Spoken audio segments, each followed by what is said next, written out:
I think the most repulsive thing about these gone at a certain age videos are that they've become like a thing on the channel.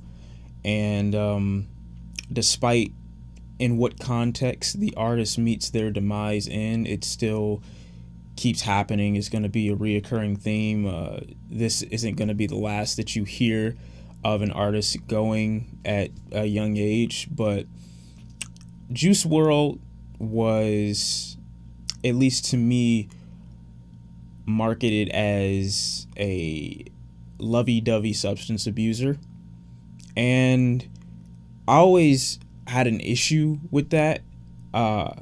Even though I liked the guy, he seemed like a good kid, he seemed to have a really good head on his shoulders. I always looked at his music, and I even looked at him and I was just like, you have so much potential. You have so much that you can do in this world.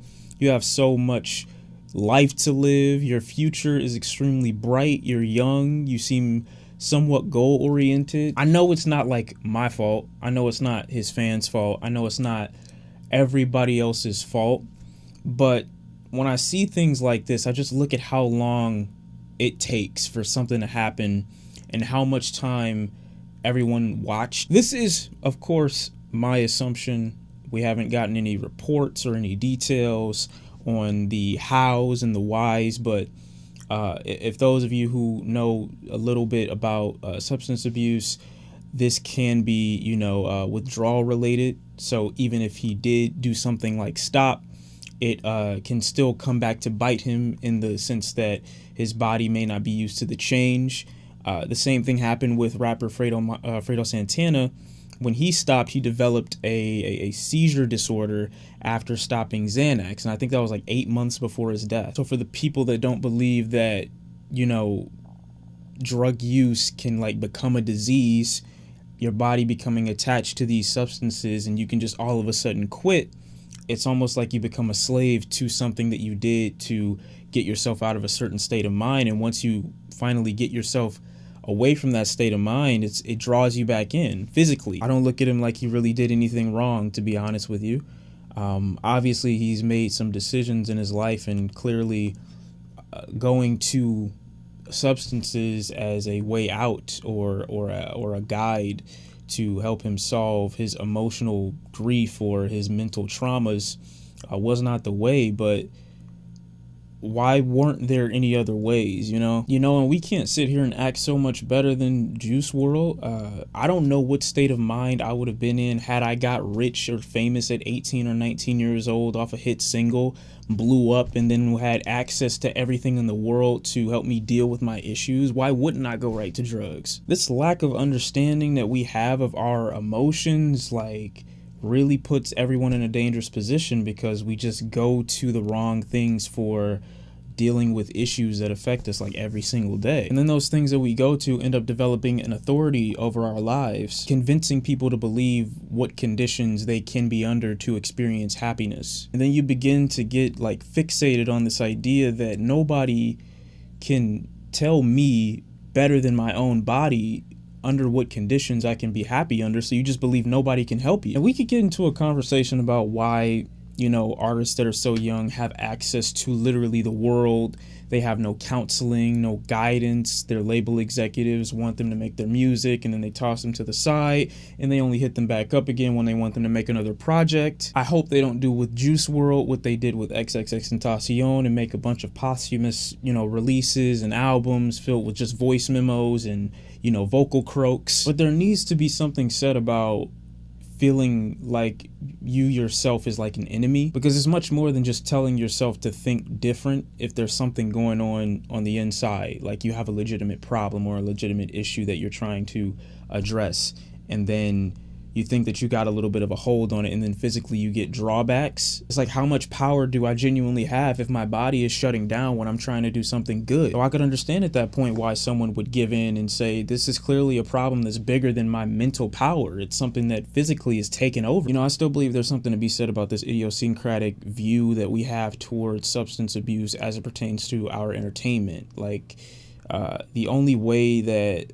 this generation seems to be able to get through dealing with subjects that are serious is through quick interactions with these things, not through long-winded, deep understandings of them. So I hear many people say they relate to the subject of anxiety or depression, but I don't see many people actually understanding what those things are, despite claiming to relate to them. Why is it that people are so drawn to 3 and 4 minute songs about depression and love and mental stress and anxiety, but aren't drawn towards, you know, think pieces about the subject, and aren't drawn towards deep dives into what these things actually mean and how they can affect you? Why a kid like Juice WRLD was more, I don't know, inclined to check out Future's material as he was dealing with his own mental stress and anxiety at that point, as opposed to look into reading or articles about why he was going through these things in the first place. I've heard many times throughout my life that we deal with harsh and tough issues through something as simple as humor. So the issue never really gets confronted because it's covered with,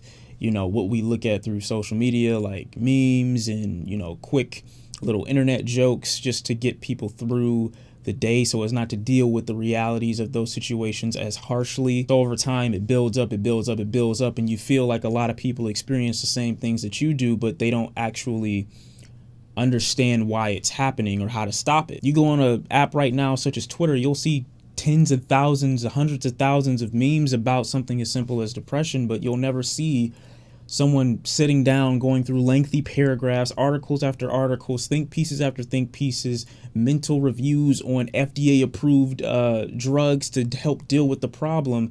You won't see that as often as you'll see the other. And I know this whole rant is based off of me assuming that what caused his seizure was drug use, but I do think that's the likely cause. Barely 21 years old and died of something like that if you're fully healthy. Which is why it makes me so sad when I see things as revolutionary as the internet being used for entertainment as opposed to gaining information to literally 90% of the things in the world. We have access to so much information through our fingertips, and it's never used that way. I think there's something to be said about how this generation knows a little about a lot. I just think we have the wrong form of communication when it comes to subjects that we all know a little about. Like, I'm sure most people know a little bit about something as important as depression, but don't know how to communicate their thoughts with it. And so that ignorance is put in music and marketed as entertainment when it's a serious subject. Instead of rehabilitating somebody with as much potential as Juice WRLD, let's work him. Let's use him.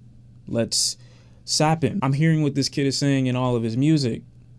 Let's not help him, but let's market him. It's like this thirst for intimacy was never actually achieved. And I just feel the topic of something as stressful as mental health is extremely mind-numbing, and it's like a mental gymnastics game just to try your best to see the status of yourself mentally. You take the world and you give them the same access to all the information, but your medium to express yourself socially with that world is places like Twitter, or listening to your favorite artist through Apple Music, or seeing your favorite person on YouTube. There's only so much connection I feel you can get from something like that. So if you are someone like a Juice WRLD and you find yourself in an unhappy position or in a mental rut, or you don't know where to go next, having millions and millions and millions of people acknowledge the same thing that you're going through but having no solution to it, I don't think it's enough,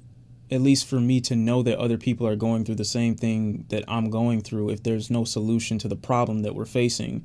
If anything, it would make me feel more isolated, more secluded, and more lonely, having to know that now I got to deal with it, but I'm dealing with it every day by myself. And then you add fame and you add money and you add notoriety on top of that, and you're propelled even higher and further away from society to a point where you're just like on this island by yourself trying to figure out how to fix you. And so you coast through the rest of your life feeling like everything's okay, feeling like you are just subject to it, feeling like you have to deal with it and it's just a part of life, not acknowledging it as too deep of a problem because you know everyone else is already going through it too. So it isolates you from speaking about it even more in public settings. Just probably feeling like, what makes me so special that I have to talk about my stuff openly when everybody else is dealing with the same thing? You start to do things maybe to help the situation. Oh, some people have told me, yo, it's better to get off the drugs. It's better to stop substance abuse. So I'm going to try that.